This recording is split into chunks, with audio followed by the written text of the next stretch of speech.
some of your favorite artists that are walking around with like a music video that I directed and edited myself. They just haven't put it out yet because they waiting to put it out when we do the project. So a lot of people. So I'm not that good at the editing. The editing be looking mad 90s, but it's supposed to. Right. You know what I mean? Slow fades and shit. That's the whole thing behind it. You know? Fuck your life. You watching Hip Hop Gems TV, you heard? Welcome to Hip Hop Gems TV, man. Y'all know again, man, High Level Network. You know what the fuck it is, what we do here, man. We only bring that high level shit. Today, man, I got a very, very, very, very special guest, man. Someone who, if you're not familiar with, you definitely need to familiarize yourself with. I just told the brother Kim he had such an amazing 2022. My God, RetroSpec is in the fucking building. Man. Yeah, what's good, my guy? How you feeling? How you? Chilling, bro. Chilling. You already know. I want to, bro, before we start, man, I know this is going to come out whenever it come out, but RetroSpec bodied his set last night at the Chinatown Sound event. I mean, he was pretty much DJ'd the whole event. It was a pleasure watching that, bro. First time, bro. I don't even do that. I be doing B sets, but then Bub was like, actually, yeah, it was Bub. Bub, he was like, yo, can you DJ the whole shit? I'm like, how would I do that? He's like, I don't know, just load it on the MPC. I was like, nah, because I know I just got the SP and you could do other shit with it. You could stop it, go it, make it sound like a record. You know what I mean? Right. So I was like, I'm going to just use the SP, and I just loaded up everything on it. And yeah, I was rocking last night. He was killing that shit, man. We had it was one incident where the music had stopped. What the fuck happened there? Oh, that was when they was like, yo, cut the music. Yo, Snotty was like, yo, cut the music. Yo, who wanna hear a new song? And when I cut the music on the SP, what happens is it only plays back from the original file now. Oh. From the beginning now, they gave me like a little 11-minute track to put on that one pad, so when they was like, yo, play the music back, just, you know what I mean? It was in the middle of what the joint is now. If I would have pressed play again, it would have went to the beginning. So what I had to do is I had to think on the fly and think like, yo, all right, I remember you could chop on this, so I kind of went into the chopping function because they was like, yo, where the music? And I kind of went back to where they said that they wanted me to start at, and it worked out. But it was like a little 10-second, 20-minute, you know, 10-second, whatever, 20-minute, 20 seconds. That shit came right back. But you know what made it so ill was how everybody was able to just kind of like, yo, run that shit back. Yeah. You know, so once Pro and Bug kind of, nigga, that shit was. It was still dope, man. I was able to think on the fly and still keep the crowd going, man. Absolutely, I think that's a part of, I guess, DJing. Like I said, it's my first shit, so. I mean, shit, nigga, you fooled me, because I thought you been doing it for a long time. Yeah, nah, man. So, man, let's get into it, man. Yeah, let's do it. RetroSpec, man. Who is RetroSpec, bro? Where you from? How'd you get started? Yeah, so I come from LI, you know, Brentwood, Long Island. I'm gonna say that proudly. You know, we got a lot of legends coming from there. Shout out Spoda. You know what I mean? Oh yeah. We can talk about our legends nowadays. Yo, fat shouts to my nigga Spoda, but we can talk about legends like, man, we got Biz Marquis from there, man. Craig Mack, EPMD, of course. We ain't gonna not mention them. You know what I mean? But my mom went to school with Eric Sermon. Like, you know, this is hip hop's in my veins, low key. Fire. So, you know, I come from there, and I've always had music in my background and in my ear, you know. In my mom's, you know, car, child seat or whatever, you know what I mean? Just, you know, listening to what she's playing and stuff. And then as I was getting older, I would sometimes remember some of the shit she would play and like hear it in like hip hop songs. And I'm like, what the fuck is that? Like, and that's before I knew what sampling was and shit. So, you know what I mean? I kind of had a early love for music and for sampling and the shit that I kind of do now back from when I was a child, you know what I mean? So, first off, man, every LI artist I sat with from Spo to Chubbs, I don't want to forget anybody. Oh yeah, my man, fat shouts to my nigga Chubbs. I forgot about shout out Chubbs, man. Chubbs is in Switzerland right now. I just seen post that. Yeah. Shout out his man Jungle too. Yeah, man. Everyone is this sense of pride with Long Island, man. Yeah, bro. Yeah. I think a lot of people feel like, you know, Long Island kind of get written off. It's like Staten Island, low key. Yeah, man. Unfortunately, you know, and I don't think that's fair because, you know, a lot of people come from. I mean, Rock Marciano, perfect. Hempstead, yo, fat shouts to Hempstead. You know what I mean? So that's not right. You know what I'm saying? Everybody, we can't leave out alive. Nah, never. So, yo, man, your journey into beat making and all of that. When did you first get an MPC, or when did you first get the machine and say, yo, this is what I want to do? It was really more to like. I started like on a computer on Fruity Loops like in 2004. I was young as hell. I was like 13, 12, and like I started on a computer using Fruity Loops 5, 6, something like that. Now they up to like 20 something, whatever. I don't even know because I don't use that shit no more. But I started on that shit, clicking buttons and trying to do what I was, you know, and it kind of started from there. And then I was rapping at first. I was like rapping over my shit, and I wanted to be a rapper. I didn't want to produce, you know what I mean? I just was at the time producing on Fruity Loops to give myself beats. You know what I mean, to rap on basically. But as I got a little older, it just became just about the rapping and no beats. And then, you know, kind of like 2013 kind of happened, and like, you know, 2012 or whatever. Whenever Trap Queen came out with Fetty Wap, that's definitely 20, gotta be about like 2012, 2013. Yeah, I wasn't feeling that, son, because I was rapping like how they rap nowadays. Like a lot of people say, you should come back, because like how I was rapping back then on some like, I guess like melodic shit. Nah, like how they like on some boom bap shit. Some boom bap you know shit? what I mean? Okay. But around that time, it was turning into the OD trap shit. Like Okay, I see what you're Future, saying. all them niggas can. And it was like, nah, that's not my sound. And I didn't want to have to. I gotta start rapping on trap shit to get noticed. I was like, nah. I was like, I'm gonna just be on my hip hop shit. And you know, when I started making the beats, I kind of gave up the rapping. I was like, you know, whatever. You know, at the time, I was trying to still do it and make the beats and rap, but I was like, nah, I don't like the sound, and I feel like I'm not gonna get noticed because I'm not doing the sound that's hot. So I was like, you know what, I'm gonna just be on some beat making shit, and when I did it, it was like a lot to learn. I had cop a MPK 25, the first edition, Mark 1. I copped that. I copped the computer for like $300. I was just copped everything at once, and I just started learning how to make shit on Reason. I was using Reason at the time, you know what I mean? Man. So, and then like hardware came, like the MPC and all that, is when I started working at Sam Ash, and that's kind of when I started getting my knowledge more on how to connect shit, what to do, how, you know, the different aspects of the producing and stuff like that, you know, how to hook up certain shit. Like I could hook up a whole church low key, you know what I mean? Wow. Like, so yeah, so that's basically what Sam Ash taught me, and that's when I caught my first MPC 1000 from there. You know what I mean? Some guy was trying to sell it, and my manager didn't want it. She was like, "Nah, we're gonna pass on that." And then he's walking away, and I'm like, "Yo, Jen, let me go get that." And she's like, "I don't care. I don't want it. I don't want it in the store. It's dirty." As blah blah. I was like, "I'm gonna go get that." So I run up to it, and I'm like, "Yo, bro, how much you want for that?" Because Jen offered you 150 for it, but I could give you 130, 120, and he was like, "Deal." And I gave it to him in the parking lot. I put that shit in my car, and damn, I couldn't wait to get home, bro, when I had that MPC 1000. So that's when the hardware started and the machine started, and now I do a lot of shit. I use a lot of shit when I make beats, but that was like the inception of me producing for real, and taking it seriously and wanting that type of sound that I've been trying to go for when I was going from the computer. Now I was getting it out of the hardware. That shit is fire, amazing story, bro. Yeah, so fire, man. I feel like that's like once somebody get an MPC, that's like everyone is like, yeah, man. It's like, yo, I got drafted. I was watching so many YouTube videos all night trying to figure out how to do this shit, and I made my first beat, and then I thought I was, oh my God, I'm blah, blah, blah, you know, oh, I'm this person, I'm that person, I'm Dre, like nah, fuck that, but you know, that's what I was on at the time, and then I just was like, I kept going, I kept learning more about it.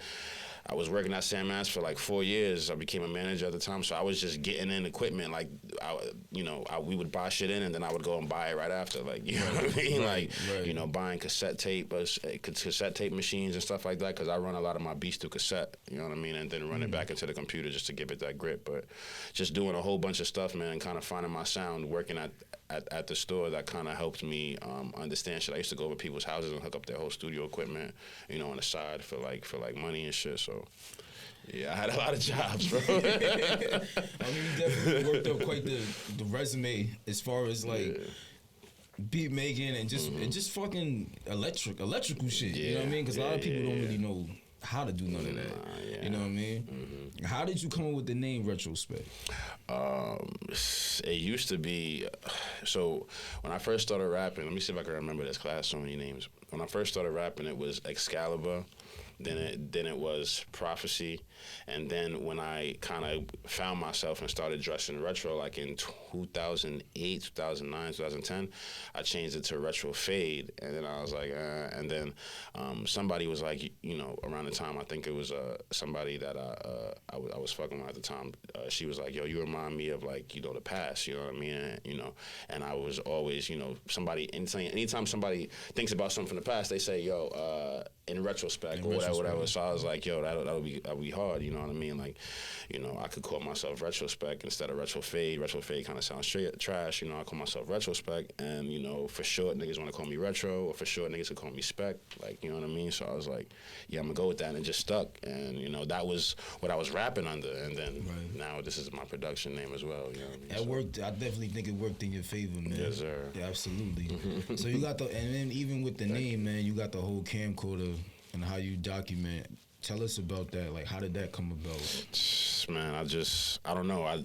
So there's a lot of people, like, it's funny, my man Dusty says it all the time. Like, he said, I'm stabbing all you retro fake photographers with Rambo knives, because, like, you know, people will, like, use their phone and then use an app and make this shit look old.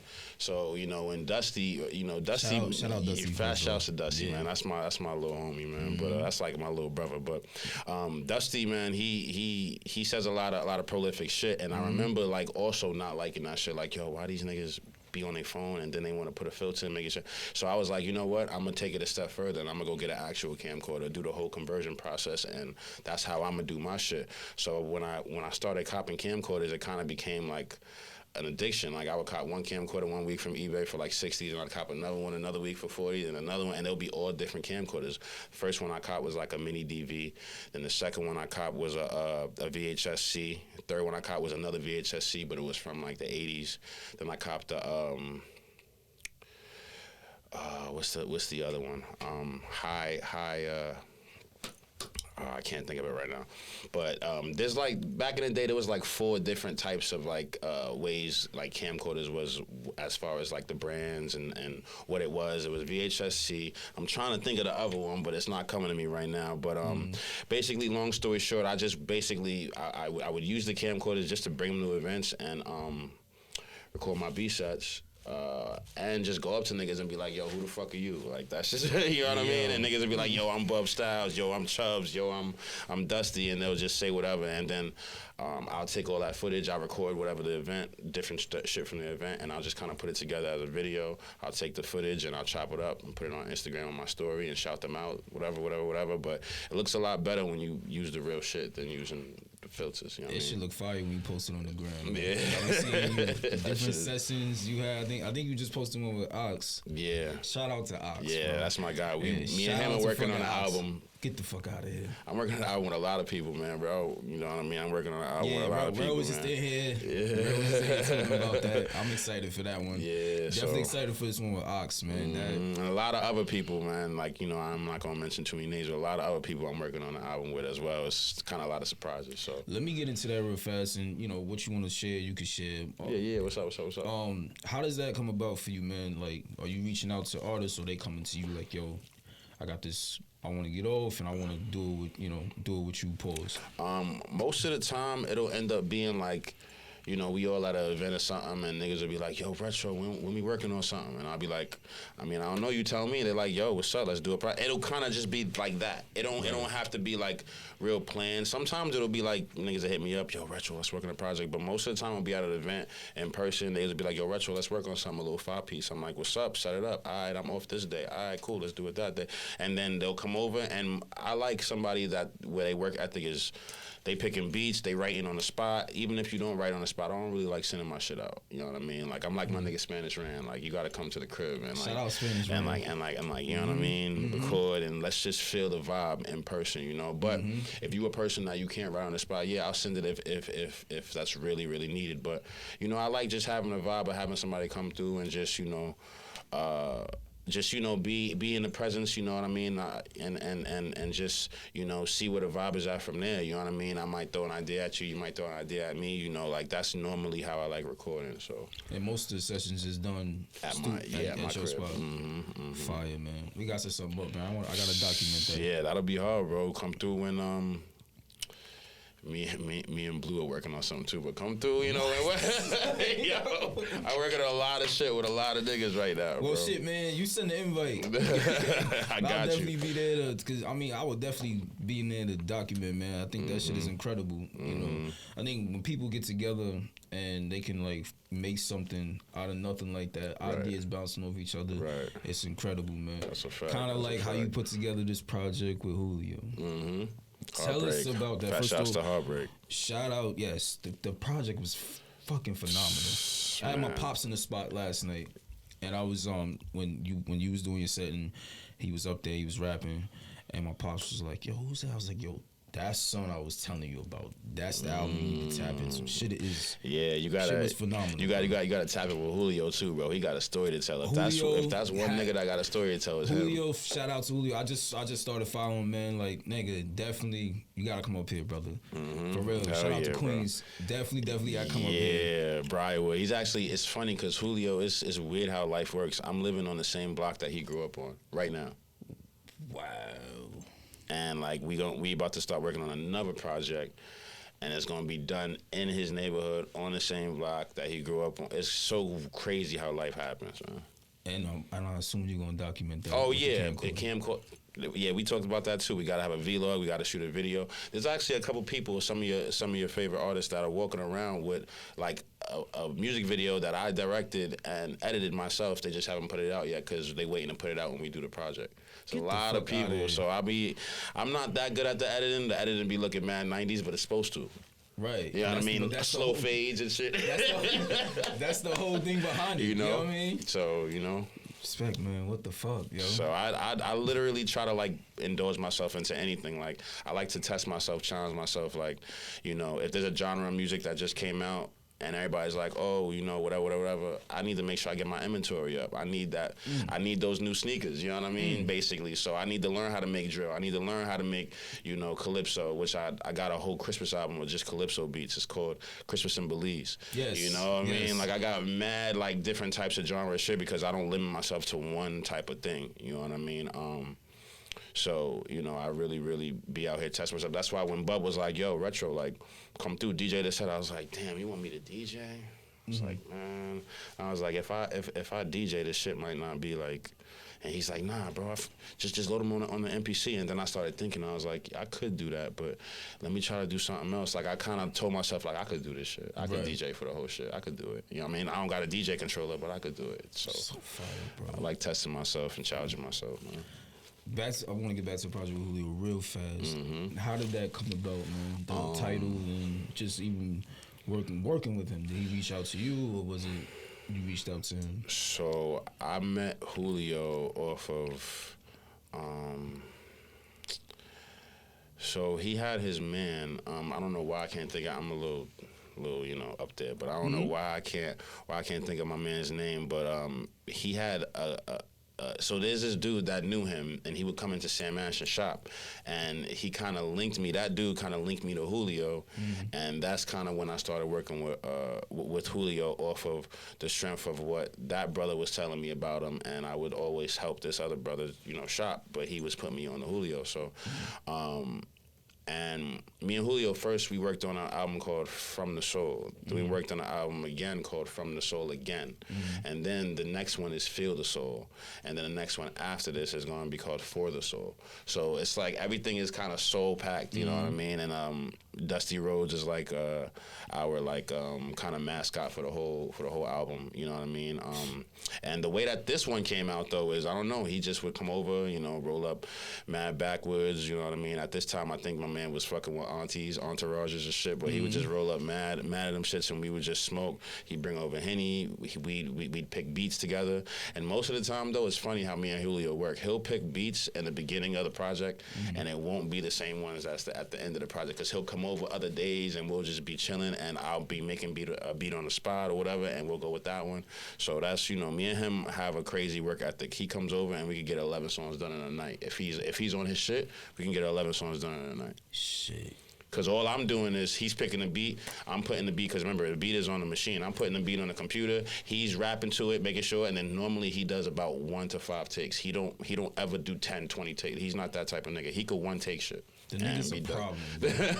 Like, Yo, that's my guy right there. That nigga's so. a fucking problem. Yeah, so He's and we did that whole album in Brooklyn. We did that whole album in Brooklyn at my other studio, which is where Rambo Raps was done at. Where we got all 30 of us. Everybody. Yeah, Incredible bro. album. Yeah. Incredible album. And Julio was a part of that too. He actually started off the album. The song is called High Importance with Bub Styles. So, and it's funny because Julio and Bub Styles go back too. They used to do shows like 10 years ago together.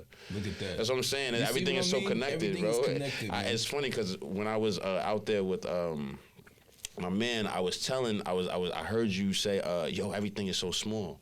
You know what I mean? Like the world is so small. You know what I mean? I overheard you saying that, and I was just like, yo, he's right, bro. Because a lot of niggas know a lot of niggas. Like, you didn't even know I was gonna be doing the album with Rel. Like, you know what I mean? Like the engineer who's sitting here, he know me from the damn neighborhood. You know what I mean? Which is a surprise. And me and fast shots my man Jers. Me and Jers go back. You know what I mean? So Jers is here. Yeah. Let me look, man. Let me talk my shit for a second, man. A lot of niggas, man. You know, we talk about this underground shit. We talk about this music shit. This shit is like family. It's like a big community. And if you're not tapped into what's going on, man, I feel extremely sorry for you. There's a lot of good music. A lot of good people. The vibes is good. The art itself, though, you know, even like with somebody like yourself, making the VHS and then like having like different things over it, whether it be the music video or music or just like some promotional shit you're doing. Exactly. It's a lot of incredible shit coming from the underground, and HHG is here to document that shit all, man. Heard you. Retro, man, what else can we expect for you for this shit, man? Get out of here. Shit. So right now I'm working on my annual Black History Month album. I usually put out a Black History Month album every February. But the thing with me is everything got to be a theme. If we're gonna put out an album, it has to be a theme of some sort. You know what I mean? Like, and that's just what I do with my own albums too. I have about like 40, maybe 50 beat tapes online right now on Spotify and all that shit for niggas to hear, and everything is a different theme. I got one called Jodi Arias, where it's talking about, you know, the shorty that killed her ex-boyfriend because she was jealous, and you know what I mean? I did a whole album about that. I did a whole album about it's called Jordan and Danny, but it's basically based off of The Wolf of Wall Street. You know what I mean? The whole album, and it's just beats, you know. So, you know, every February I usually do like a Black History Month album, and last year was called Paradise Park. It was a lo-fi hip-hop album. It's called Paradise Park for colored people only. And now this year it's going to be, you know, I think it's going to be called Africans and Afros, the Black History. And what I normally do is I'll put like little skits of like different things that made us who we are, and then it'll be like a soundtrack of beats, and it'll kind of make sense when I put everything together. So that's what I'm working on right now. I'm gonna just let the cat out the bag. Me and Emilio got a project done, finished right now. Emilio Craig. Oh my God. So that shit is done, finished. Shout out to Emilio Craig. I have to get Emilio Craig up here. Me and Dusty's next album, Dust Till Dawn, is almost done. I'm just letting the cat out the bag, man. You know what I mean? These brothers are not gonna get tight, man. But beautiful. And me and Rel, you and Ox. me and Snotty. You and Snotty too? This nigga's everywhere, man. Yeah. Everywhere. You know what I mean? Shout out Snotty. Shout outs to the whole umbrella, man. Pro Dillinger, man. Josiah. I knew Josiah 5 years ago before all this shit happened, bro. Me and Josiah have been tight like this for a minute, man. Get out of here. Fast outs to Josiah. Fast outs to, you know, Snotty, Pro, like, man, Jay. Yep. Man, yeah, listen, man. Shout out Coach as well, man. I got other stuff coming out probably more closer to like the end of the year, but I don't really know yet. I still got my annual Christmas albums coming out every December like I normally do. You know, one red, one green. You know what I mean? As far as how the cover looks, you know. So you know. Yeah, you dropped that. You dropped the one. You did the Christmas in Belize, and then you had the other joint you had dropped. Yeah, so I just keep going. You working, brother. Non-fucking stop, man. Before I let you get out of here, man. Excuse me. At the end of every show, man, I usually tell somebody, give us a gem, man. Give us a gem, brother. basically just stay the course, man. Be yourself. Don't let nobody kind of take you away from your game and what you got going on, because there's people out there that they don't want to see you happy. They don't want to see you shine. They don't want to see, you succeed and chase your goals and chase your dreams, because they're not where they want to be. So just keep it up. Do what you got to do, man, and never let nobody tell you can't do something. And always be positive. Don't be negative, because the negativity will bring it down. And you always got to have positive energy, because that radiates off of you. HHGTV, man. That was a beautiful message, brother. Beautiful shit. Yeah, good looks, man. RetroSpec. If y'all not in tune, man, y'all get in tune. That's all I could really fucking say, man. That nigga's working, brother. Thank you so much. No doubt, man. Appreciate you, my man. guy, man. Thank you so fucking much, bro. Absolutely, man. This is who we do it for. This is who we do it for. Fresh shouts to everybody. If I didn't say your name, fresh shouts to you. You know what I mean? I'm probably working on an album with you if I didn't say your name, but you know what I mean? We can't really tell all the bag, man. Get the cat out the bag, you know what I mean? Absolutely, man. And we out of here. Let's go, man. Peace. Yes.